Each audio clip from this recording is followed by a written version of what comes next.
We heard in the gospel reading, the 72 disciples Jesus sent came full of enthusiasm.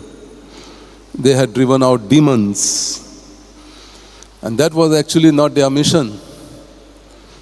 And no special reason for joy.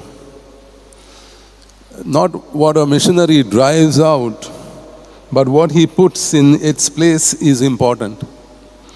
And so they had been given the task to heal, the work of Christ's charity, and to preach.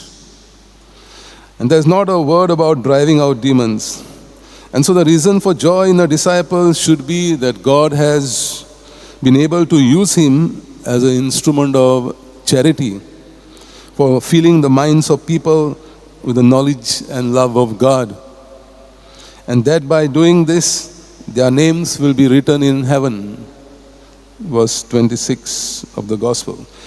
So the apostles the greatest joy then will be the same as it is now, that he knows God more deeply and loves God more ardently.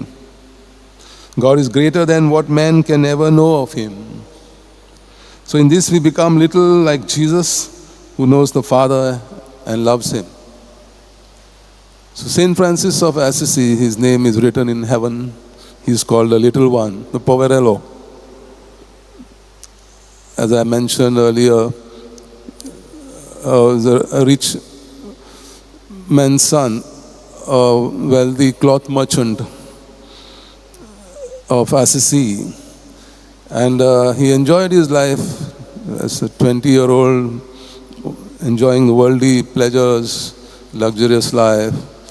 But unfortunately, he was arrested. He was taken as a prisoner during the war.